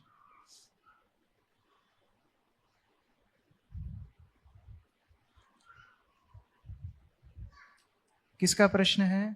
ओके, माइक दीजिए। हरे कृष्णा गुरुजी। गुरुजी, कई लोग ऐसा होता है कि आपने जैसे बोला कि हम भगवान को अपने को समर्पित कर दें, हम पूजा पाठ करेंगे तो हमारे पूर्व जन्म के पाप धुल जाएंगे, लेकिन कई लोग जानबूझ के पूजा पाठ तो करते ही करते हैं लेकिन लोगों को भी परेशान करते हैं। हाँ। और साथ ही साथ वो ये सोचते हैं कि हमने तो पूजा कर ली है, अब हमारा कुछ बुरे गिरेगा नहीं, और हाँ। फिर भी परेशान करते जाते हैं। इसको अपराध की श्रेणी दी गई है। ये हम लोग रोज सुबह नाम जप करने के पहले 10 नाम अपराध का पाठ करते हैं, तो उसमें 7वां नाम अपराध है भगवान के बल पर, भगवान के नाम के बल पर पाप करना। उनको भगवान स्वीकार नहीं करते, क्योंकि अभी 1-2 श्लोक पहले भगवान क्या बोलते हैं, छलियाओं में सबसे बड़ा छलिया मैं हूं। तो हम सोच रहे हैं हम भगवान को चकमा दे देंगे, भगवान हमको चकमा दे देंगे। अंत समय में यमराज मस्त पिटाई करेंगे, बेटा तूने जितनी पूजा की है उसका भी कमीशन कंपाउंड इंटरेस्ट के साथ तेरे को मिलेगा। तो इस तरह से धोखा हम भगवान को नहीं दे सकते। अगर भगवान की भक्ति करना है तो पाप कृत्य भी छोड़ना है, वो छोड़ते हुए भगवान के मार्ग में आगे बढ़ना है। हरे कृष्ण प्रभु जी, हमको पता है कि ये गलत है, मतलब ये सही नहीं है, लेकिन फिर भी अटैचमेंट इतनी ज़्यादा बढ़ जाती है कि उस चीज़ से हम दूर नहीं हो पाते हैं। कितने भी प्रयास करते हैं, जब करते हैं, फिर भी वो बार बार माइंड में वो रिपीट होता है कि ऐसा है ऐसा है, और उस अटैचमेंट को दूर कैसे करें? देखिए, इसको संस्कार बोलते हैं। संस्कार अर्थात जन्म जन्म की इंप्रेशंस को संस्कार बोलते हैं। जैसे कोई व्यक्ति ने एक बार चोरी की, तो अगली बार जब वो चोरी करेगा ना तो उसको ग्लानि कम होगी। जैसे कोई व्यक्ति ने पशु हत्या की, पहली बार उसको बहुत दुख होगा, लेकिन जो कसाई रोज काट रहा है ना, उसका हृदय पत्थर जैसा हो गया, अब उसको ग्लानि नहीं हो रही है। उसको संस्कार बोलते हैं। और उस संस्कार के चलते हम लोग वही काम बार बार करते हैं बिना कुछ सोच विचार के। हमको पता है गलत है, फिर भी हम करते हैं। अब इस संस्कार को शुद्ध करने के लिए औषधि है। क्या औषधि है? 2 औषधि है। एक, प्रमाणित गुरु का आश्रय लेना। जो गुरु आपको सही गलत की पहचान ही ना दे, आपको गलत करने से रोके भी। केवल प्रवचन नहीं, यहां ये करो ये मत करो और सब अपने अपने घर चले गए, नहीं। गुरु का काम है आपको रोके भी, आपको बाध्य कर दे नियम में कि आपको ये काम नहीं करना है, ये काम करना है। जैसे हम इस्कॉन में जब दीक्षा लेते हैं तो हम 4 नियम का वादा करते हैं। हम मांसाहार नहीं करेंगे, अवैध संबंध नहीं करेंगे, नशा नहीं करेंगे, जुआ नहीं खेलेंगे। गुरु के सामने प्रण लेते हैं। और दूसरा, गुरु बोलते हैं आप प्रतिदिन 16 माला का जप करना, तो ये प्रण लेते हैं, पहला गुरु। और दूसरा, विश्रम्भेन गुरुर सेवा वैष्णव उच्चिष्ट सेवनम। दूसरा, वैष्णवों की संगति। क्योंकि जब वैष्णवों की आप संगति करोगे आपको 3 चीजें मिलेंगी। एक, कृष्ण नाम मिलेगा, भगवान का नाम जप करने के लिए मिलेगा। और नाम जप से हृदय शुद्ध होता है। हरे कृष्णा कृष्ण कृष्ण हरे हरे, हरे राम राम राम हरे हरे। तो जैसे ही आप नाम जप करोगे भक्तों की संगति में, आपका हृदय शुद्ध होगा, तो जो पूर्व संस्कार हैं वो खत्म हो जाएंगे।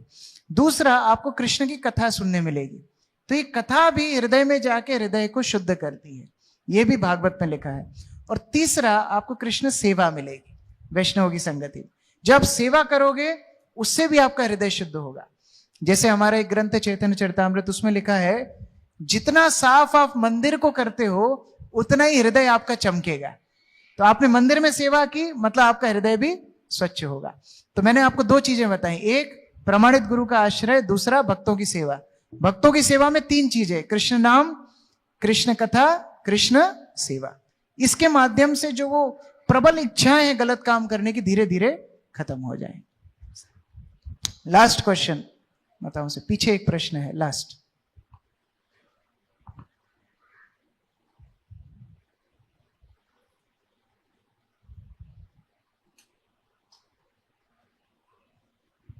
हरे कृष्णा प्रभु जी, मेरा प्रश्न ये है कि कई बार ऐसा होता है कि हम ऐसे सिस्टम में होते हैं, ऐसे एनवायरनमेंट में होते हैं जहाँ गलत काम हो रहा होता है, तो हम उससे बच नहीं सकते हैं। हम बाय डिफॉल्ट मतलब उस जगह पर उससे निकल नहीं पाते हैं। तो ऐसे एनवायरनमेंट से हम कैसे बचें? मैं समझ पा रहा हूँ, कई बार घर गृहस्थी में बाकी मेंबर्स पाप कृत्य करते हैं, या कई बार व्यापार ऐसा होता है। प्रभु जी, जॉब प्रोफाइल भी जैसे कई बार होती है ऐसी कि हम निकल नहीं पाते हैं, मतलब सब आसपास गलत काम कर रहे हैं और बढ़ भी रहे हैं। उस समय पर आपको कमल की तरह रहना है, भगवान गीता में कमल का उदाहरण देते हैं, जो जल के बीच में तो रहता है लेकिन जल को स्पर्श नहीं करता। तो आप यद्यपि उनके बीच में हो, आपका कार्य क्षेत्र वो है, आपको काम वहां पर करना पड़ रहा है, लेकिन उनके संस्कार आप मत लो। आपको प्रतिदिन फिर भक्तों की संगति लेनी है, भगवत गीता घर पे जाके पढ़नी है, भगवान का नाम जप करना है, संडे संडे मंदिर आकर के भक्तों का संगति लेनी है। उससे क्या होगा, आपके स्पिरिचुअल स्ट्रेंथ बढ़ेगी, आध्यात्मिक शक्ति बढ़ेगी, और फिर आप उनसे प्रभावित नहीं होगे। ये एक तरह का कवच है, भगवान का नाम, भगवान के भक्तों की संगति एक कवच है, नारायण कवच। तो ये कवच ऐसा प्रोटेक्शन करेगा कि फिर वो भौतिकवाद के अस्त्र शस्त्र आपको प्रभावित नहीं कर पाएंगे। तो जहां आपका बदलने का सामर्थ्य हो आप बदलो, लेकिन जहां सामर्थ्य बदलने का नहीं है, एटलीस्ट वो कवच के आवरण में जाइए, आध्यात्मिक मार्ग में साधना करके। धन्यवाद प्रभु। हरे कृष्ण, बहुत बहुत धन्यवाद। श्रील प्रभुपाद की जय, श्रीमद् भगवद गीता यथारूप की जय, निताई गौर प्रेमानंदे, हरि हरि बोल।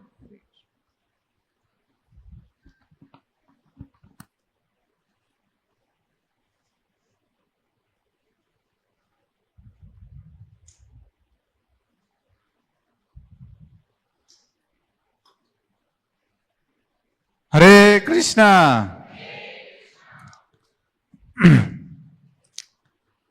तो प्रभु जी के श्रीमुख से हम अभी भगवान के बारे में सुना, बहुत ही ज्ञानवर्धक बारिश हुआ है।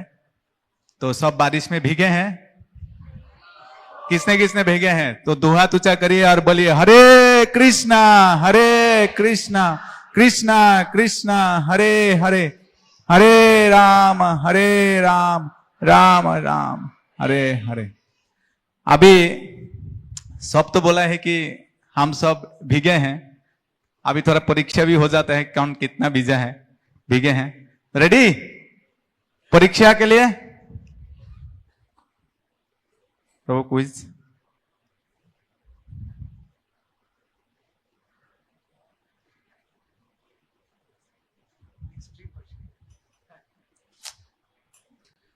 पहला क्वेश्चन, नहीं हाथ आप जो उठाएंगे, पहले जो उठाएंगे वो एक्सपर्ट हो जाएंगे।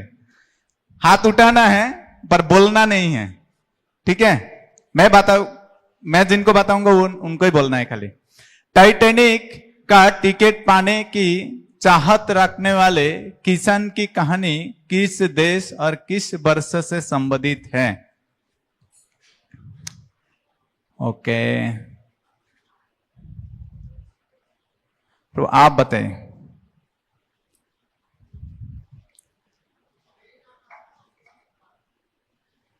आज हाँ, ओके, माता जी बताएं। हाँ, और ईयर वर्ष?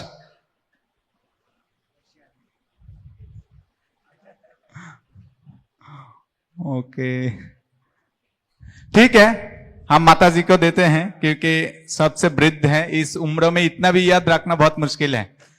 हरे कृष्णा। आइए माता जी।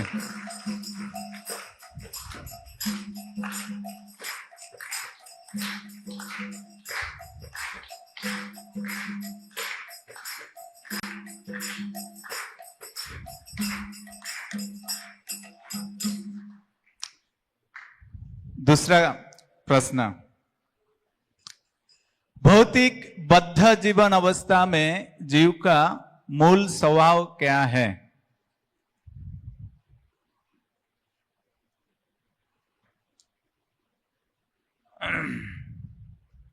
प्रभु जी। ओके,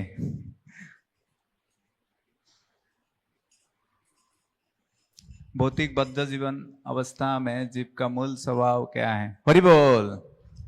आइए।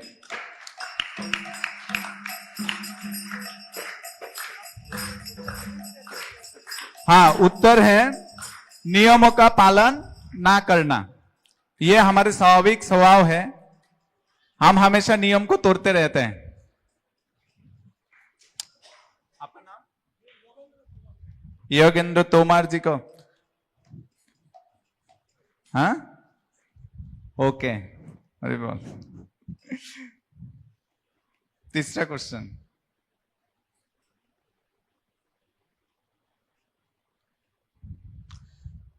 वे दो प्रयोजन क्या है जिनके लिए इस भौतिक जगत की रचना हुई है?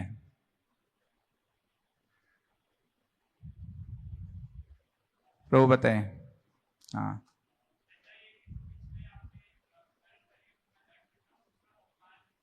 फिर से बताइए।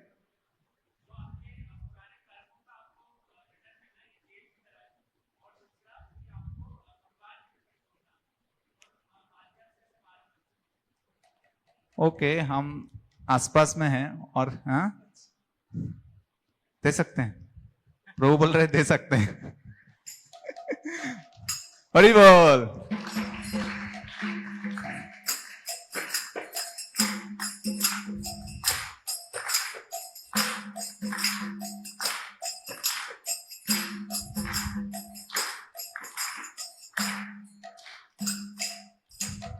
चौथा,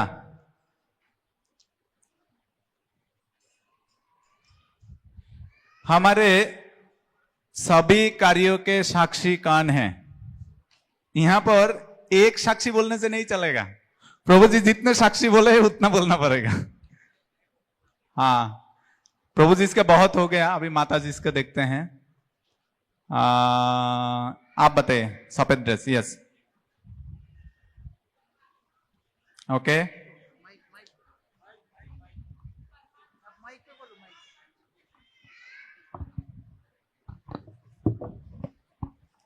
परमात्मा, सूर्य, चंद्रमा, पंचभूत और भगवान और एक और है, भूल गई।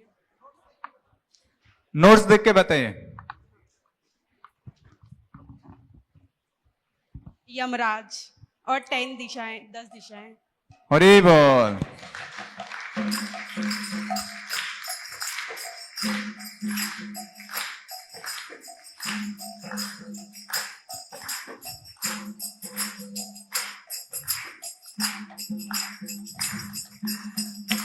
क्वेश्चन 5,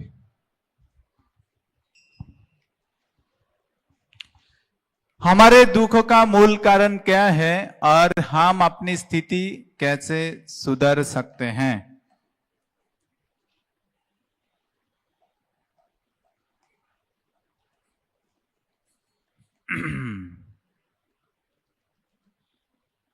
प्रभु जी इसके 3 बार हुआ ना?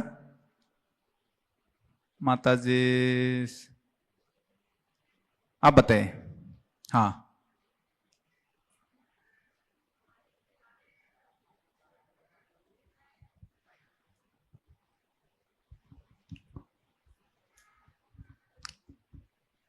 पहले कारण बताइए, फिर इसको कैसे सुधार सकते हो बताइए। दुखों का मूल कारण है कि हमको संतुष्टि नहीं है। भगवान हमको जो भी देता है हमें वो कम ही लगता है, ये तो कारण हो गया। और हम अपनी स्थिति कैसे सुधार सकते हैं? भगवान की मार्ग पर चलकर।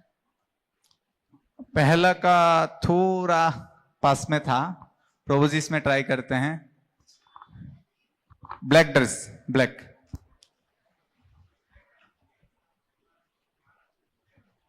हाँ,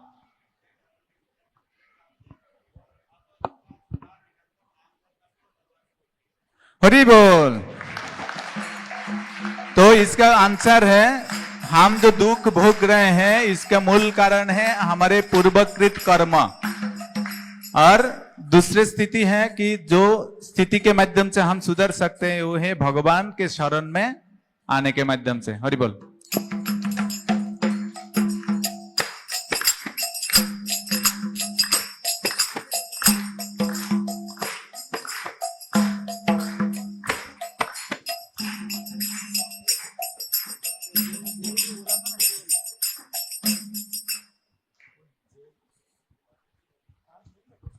हाँ, हो गया। जेल किसने बोला? पहला क्वेश्चन वाला।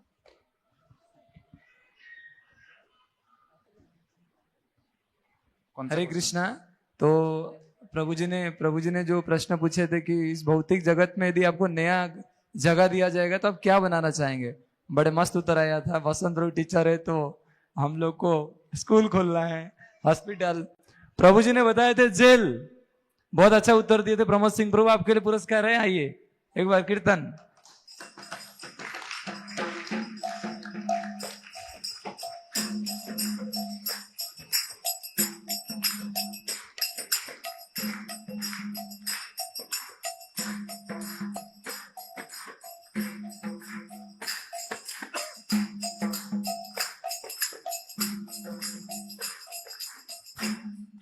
हरे कृष्णा।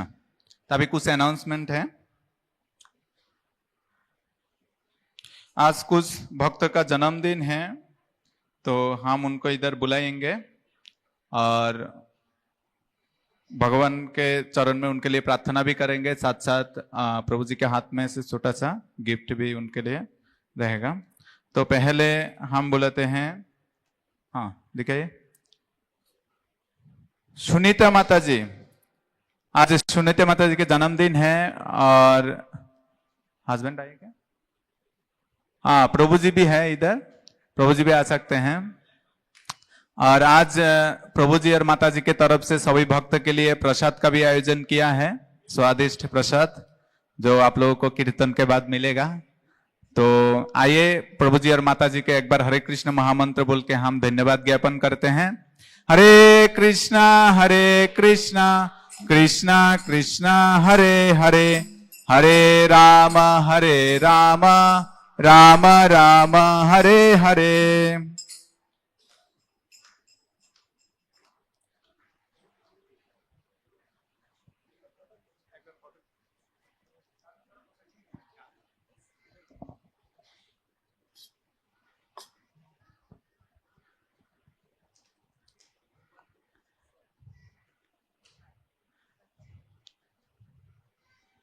तो सुनीता माता जी और गोपाल प्रभु को हम हृदय से धन्यवाद देते हैं।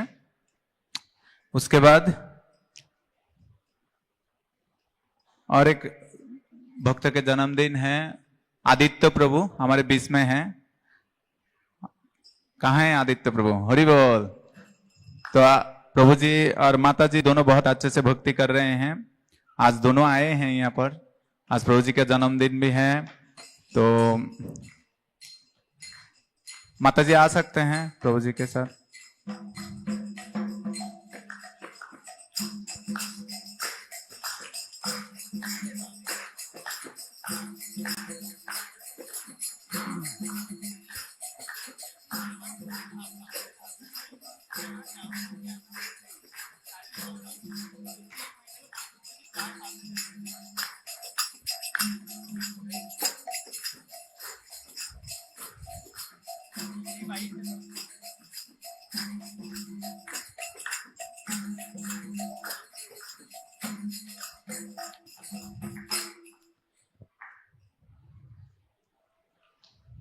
प्रभु जी और माता जी बहुत अच्छे से भक्ति भी कर रहे हैं, भगवान के सेवा में सहयोग भी दे रहे हैं और सबके लिए प्रेरणा का उत्सव भी बन रहे हैं।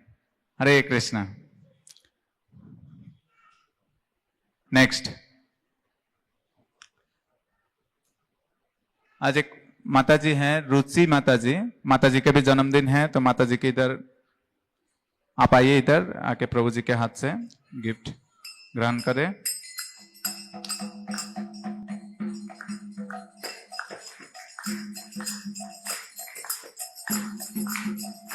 उसके बाद हैं ऋषिकांत प्रभु, उनका भी जन्मदिन है, तो प्रभु जी भी आइए प्रभु जी के हाथ से।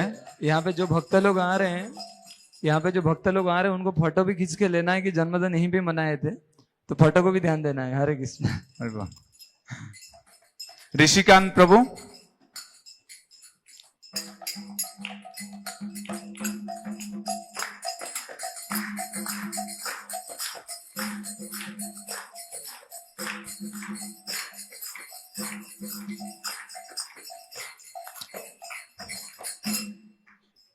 अभी जिनका जन्मदिन है ये बहुत ही छोटे हैं, बट बहुत ही क्या बोलते हैं, ये हमारे मोहित प्रभु और अर्चना माता जी के सुपुत्री हैं मोक्षिता, उनके जन्मदिन है। तो मैं मोहित प्रभु और अर्चना माता जी को आने के लिए अनुरोध करता हूं। अभी जस्ट 1 साल हुए हैं उनके, और इनको गिफ्ट दिया जा रहा है। जगन्नाथ बलदेव सुभद्रा महारानी, जगन्नाथ बलदेव सुभद्रा महारानी की। तो आइए हम इनके लिए प्रार्थना करते हैं भगवान के चरण में कि बड़ा होकर भगवान के श्री चरण में भक्ति में लगा रहे हैं और भगवान की सेवा में आगे प्रचार भी करे, सब कुछ करे। आइए एक बार हरे कृष्ण महामंत्र बोल के प्रार्थना करते हैं। हरे कृष्णा कृष्णा कृष्णा हरे हरे, हरे राम राम राम हरे हरे। प्रभु जी और माता जी बहुत अच्छे से भक्ति कर रहे हैं। प्रभु जी 16 राउंड चैंटिंग करते हैं, बहुत बिजी रहते हैं, फिर भी 16 राउंड चैंटिंग कर रहे हैं। माता जी भी 8 राउंड अभी कर रहे हैं, 8 माला, और धीरे धीरे प्रगति कर रहे हैं। हरे कृष्ण। अभी सर्टिफिकेट तो आप सबको पता है कि जैसे हम भगवत गीता पढ़ते हैं तो शास्त्रों में बताया जाता है भागवत परोगिया भागवत स्थाने। तो शास्त्र भी हमको मार्गदर्शन में पढ़ना चाहिए, जिससे हम शास्त्र की जो गूढ़ रहस्य है वो हम समझ सके। इसलिए हम एक कोर्स हमने किया था, उसका नाम था श्रद्धावन। तो श्रद्धावन कोर्स क्या आज सर्टिफिकेट दिया जा रहे हैं। जो जो भक्त इस कोर्स में शामिल हुए थे उनको सर्टिफिकेट देते हैं। तो मैं एक एक करके नाम बुलाता हूं।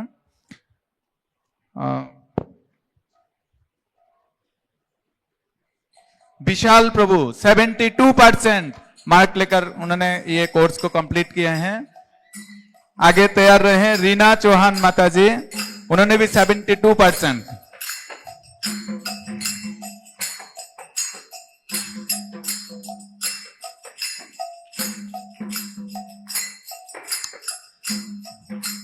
संध्या काश्यप माता जी, आप रेडी रहे हैं, 84%।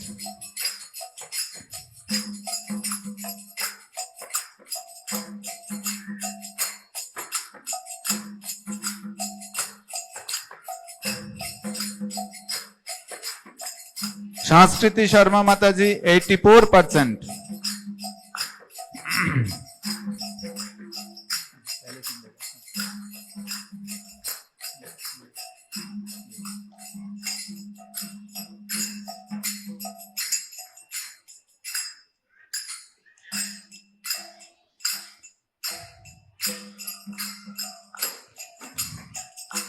स्वाति शुक्ला माता जी 86%। सुजाता जाटव माता जी 86%।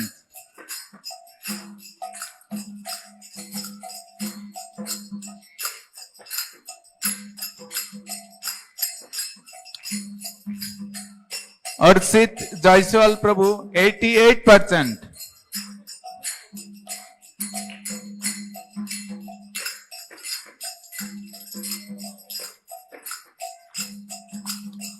और आखिरी है 100 में 100% प्राप्त किए हैं पूर्वी महेश्वरी माता जी।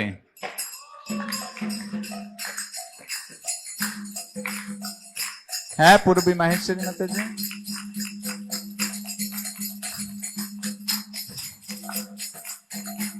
ओके, नहीं है। नेक्स्ट।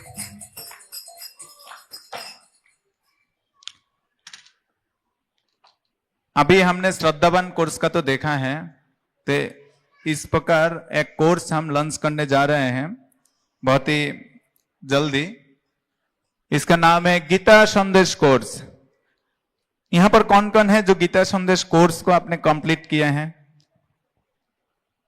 ओके, कुछ ही भक्तों ने किए हैं। तो मैं सबको अनुरोध करता हूं कि ये कोर्स सबके लिए बहुत ही अनिवार्य कोर्स है, सबको करना चाहिए, स्पेशली जो भगवत गीता को बहुत अच्छे से समझना चाहते हैं। यहाँ पर देखिए कुछ क्वेश्चंस लिखा है कि मैं कौन हूं, जीवन का लक्ष्य क्या है, शांति का सूत्र क्या है, अच्छे लोगों के साथ बुरा क्यों होता है। जैसे आज प्रभु जी ने टॉपिक को चर्चा किया, पर उसमें जब आप कोर्स करेंगे और डिटेल में आप इसको और विस्तार से इसको आप समझ पाएंगे। और क्या भगवान का अस्तित्व है, भगवान और देवता में कहां क्या अंतर है, और सर्वोत्तम उपकार क्या है। तो इस प्रकार सारे चीज लेकर ये कोर्स है, आप लोग बहुत अच्छे से इसको समझ सकते हैं। ये एकदम बेसिक कोर्स है और ये आज से पंजीकरण शुरू हो रहे हैं। तो मैं सबसे विनीत रिक्वेस्ट करूंगा कि आप ये कोर्स के लिए पंजीकरण करें और इसमें भाग लीजिए। और जो गीता के जो गुरु संदेश है उसको आप समझ लीजिए। हरे कृष्णा।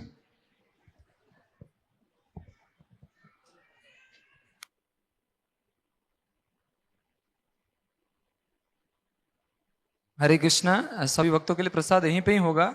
जिनको प्रसादम की टोकन और फीडबैक जो फॉर्म है, जो आपको लिखना है कि आपने आज क्लास में क्या सीखा है, तो वो यदि किसको नहीं मिला है तो हमारे एक भक्त नितेश प्रभु वो बाहर बैठे हैं, आप उनसे कलेक्ट कर सकते हैं और उसमें आपका नाम फिलअप भर के फिर प्रसादम की लाइन में लग सकते हैं। अभी हम कीर्तन करेंगे। हरे कृष्ण। उसमें और एक चीज है, कभी कभी कॉन्फ्यूजन होता है कि हम लिखे क्या वहां पर, जैसे नाम तो लिख दिया, मोबाइल नंबर लिख दिया, पर उसमें एक ऑप्शन आता है कि आप किससे जुड़े हैं, इस प्रकार से एक संबंधित एक क्वेश्चन वहां पर लिखा है। तो वो है जो भक्तों ने आपको इनवाइट किया यहाँ पर आने के लिए, उनके नाम आप लिख सकते हैं। कोई भी हो सकता है आपके पास में जो बैठे हैं वो आपको इनवाइट किए हैं, उनका नाम आप लिख सकते हैं। तो यही है कि आप एक्चुअली आए किसके माध्यम से। देखिए, हम भगवान के पास तो आते हैं, पर वो भक्त की कृपा बिना हम भगवान को प्राप्त नहीं कर सकते हैं, तो इसलिए वो व्यवस्था रखा गया है। तो आप इसको उसमें वो यह लिखना है, और नीचे लिखा है कि इस क्लास से आप क्या सीख लेकर जा रहे हैं, वो बहुत इंपॉर्टेंट है। आप जो भी सीखे हैं, जो आपने जीवन में उतरना चाहते हैं, उसमें जरूर लिखिए, उससे हमें प्रेरणा मिलते हैं और हम आगे और इसको और अच्छे से बेहतर करने का हम प्रयास करते हैं। हरे कृष्णा। तो अभी हम 5-7 मिनट कीर्तन करेंगे और उसके बाद प्रसाद, और जिनको जिनको कूपन नहीं मिला वो कीर्तन के बाद वहां जाके कूपन कलेक्ट कर सकते हैं, फिर लिख के आप जमा करके प्रसाद ले सकते हैं। हरे कृष्णा। हरे कृष्णा। सभी भक्त लोग, आप लोग कीर्तन में अच्छे से भाग लेना, सभी लोग दोहराना, और जिनको आनंद हो वो नृत्य करना। हरे कृष्ण। हरे कृष्णा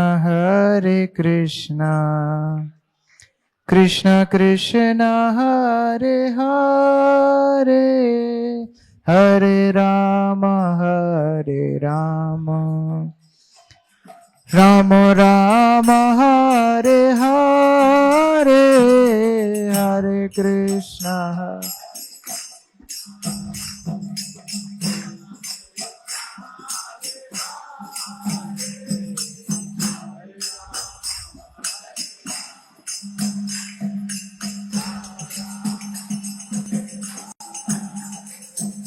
हरे कृष्णा कृष्ण कृष्ण हरे हरे, हरे राम राम राम हरे हरे, हरे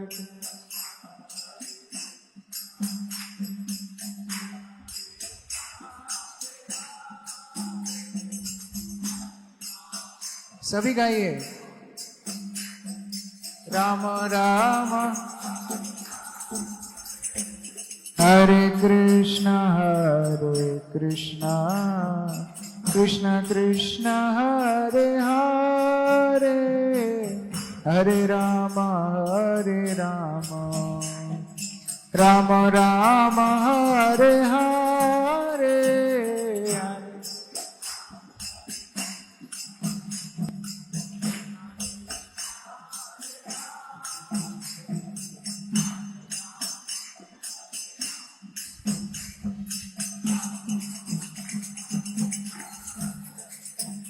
हरे कृष्णा कृष्ण कृष्ण हरे हरे, हरे राम राम राम हरे हरे।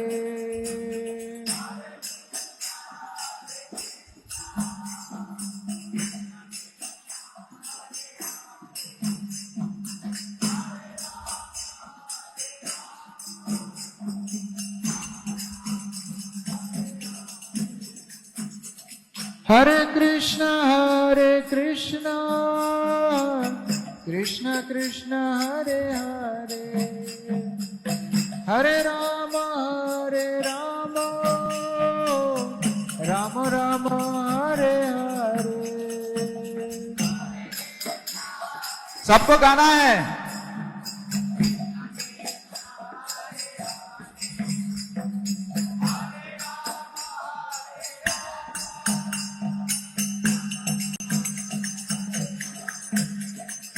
हरे कृष्णा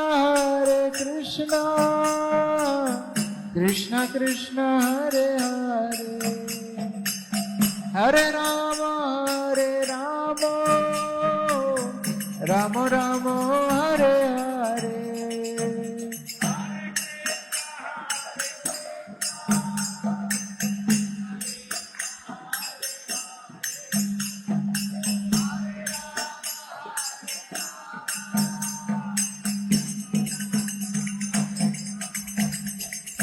हरे कृष्णा कृष्णा कृष्णा हरे हरे, हरे राम राम राम हरे हरे।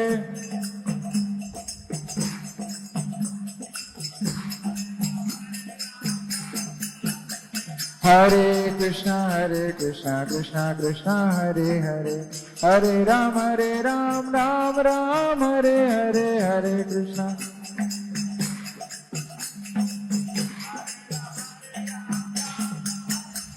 हरे कृष्णा हरे कृष्णा कृष्णा कृष्णा हरे हरे, हरे राम राम राम हरे हरे।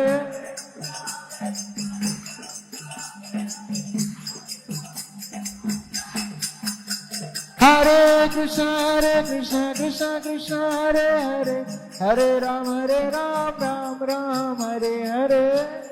कीर्तन के बाद केक कटिंग होगा, तो अभी मत जाइए आप लोग प्रसाद के लिए। केक कटिंग के बाद जाना है प्रसाद के लिए। हरे कृष्णा कृष्णा कृष्णा हरे हरे, हरे राम राम राम हरे हरे हरे।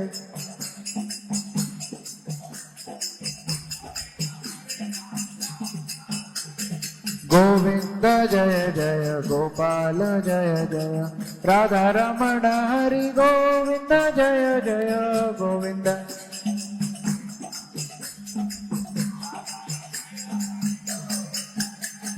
गोविंद जय जय गोपाल जय जय, राधा रमण हरि गोविंद जय जय।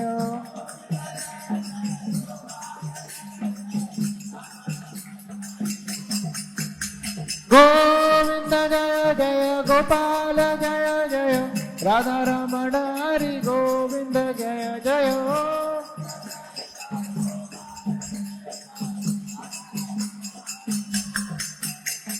हरे कृष्णा कृष्णा कृष्णा हरे हरे, हरे राम राम राम हरे हरे।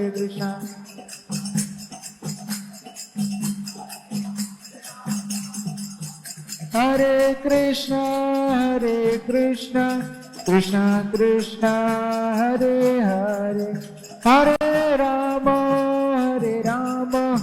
राम राम हरे हरे।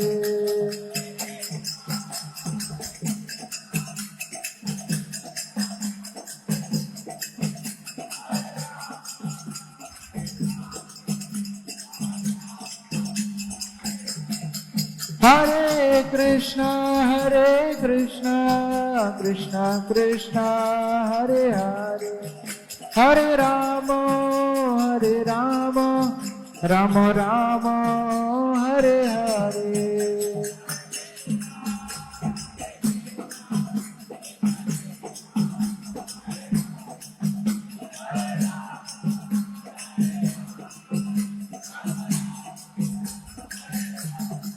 हरे कृष्णा कृष्णा कृष्णा हरे हरे, हरे राम राम राम हरे हरे।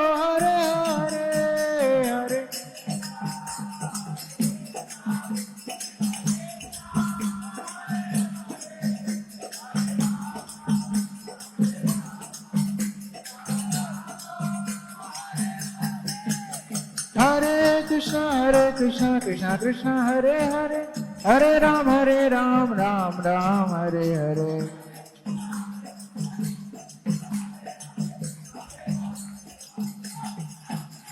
हरे कृष्णा कृष्णा हरे हरे, हरे राम राम राम हरे हरे।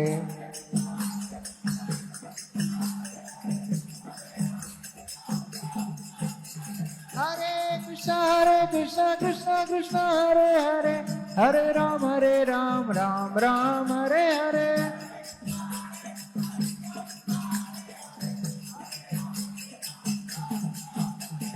हरे कृष्णा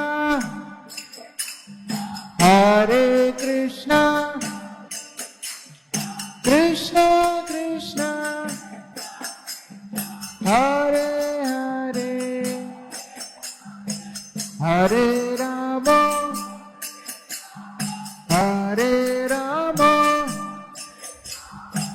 राम राम हरे हरे। हरे कृष्णा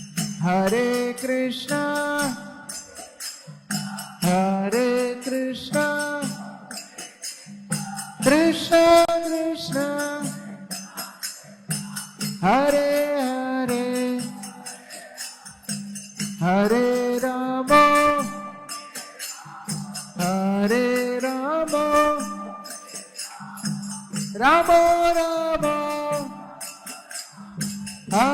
हरे हरे। हरे कृष्णा कृष्णा कृष्णा हरे हरे, हरे राम राम राम हरे हरे।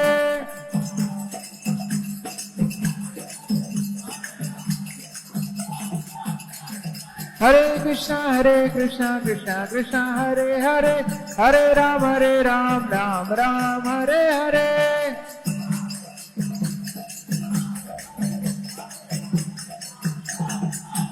जय प्रभुपदा प्रभुपदा प्रभुपदा, जय प्रभुपदा।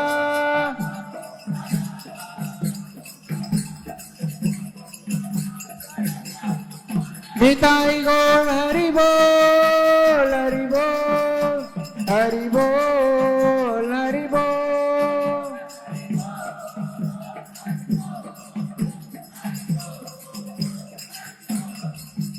गौर प्रेमानंदे। जय ओम विष्णुपाद परमहंस परिव्राजकाचार्य स्तोत्र शत श्री श्रीमद श्रील अभय चरणारविंद भक्ति वेदांत स्वामी श्रील प्रभुपाद की। इस्कॉन बीबीटी फाउंडर आचार्य श्रील प्रभुपाद की जय। ओम विष्णुपाद परमहंस परिव्राजकाचार्य स्तोत्र शत श्री श्रीमद श्रील भक्ति सिद्धांत सरस्वती ठाकुर की। अनंत कोटि वैष्णव वृंद की। नामाचार्य श्री हरिदास ठाकुर की। प्रेम से कहो श्री कृष्ण चैतन्य प्रभु नित्यानंद श्री अद्वैत गदाधर शिवासादि गौर भक्त वृंद की। श्री श्री राधा कृष्ण गोपिका श्याम कुंड राधा कुंड गिरि गोवर्धन की। श्री वृंदावन धाम की। श्री मायापुर धाम की। श्री जगन्नाथपुरी धाम की। श्री द्वारकापुरी धाम की। गंगा माई यमुना माई की। भक्ति देवी तुलसी महारानी की। समवेत भक्त वृंद की। कलयुग पावन श्री हरिनाम संकीर्तन की। निताई गौर प्रेमानंदे। समवेत भक्त वृंद की। श्री श्री गुरु गौरांग की। श्रील प्रभुपाद की। हरे कृष्णा। तो अभी जिन लोगों ने फीडबैक फॉर्म भरा है, आप लोग यहाँ मंदिर के पीछे से, अच्छा अभी केक कटिंग होगा, उसके बाद जिन्होंने फीडबैक फॉर्म भरा है वो लोग पीछे लाइन लगाएंगे, और जिन्होंने फीडबैक फॉर्म नहीं भरा है वो लोग बाहर से फीडबैक फॉर्म लेके भर के फिर लाइन में लगना बर्थडे सेलिब्रेशन के बाद। हरे कृष्णा। तो हम प्रभु जी के एक बार धन्यवाद देते हैं, बहुत सुंदर ज्ञानवर्धक बातें भगवत गीता के चर्चा के लिए। एक बार हरे कृष्ण महामंत्र बोलते हैं, दुहा दुचा करके।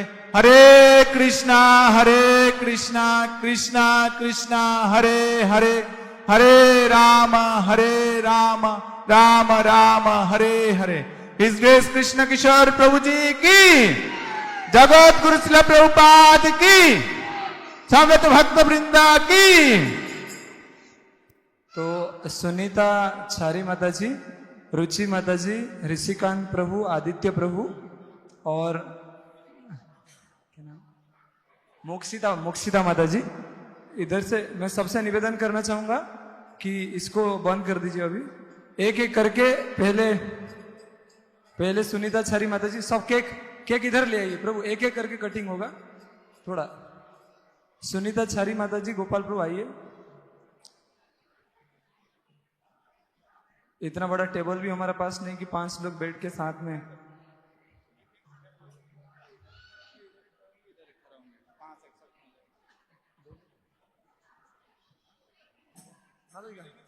शुभ जन्मदिनं तुभ्यं शुभ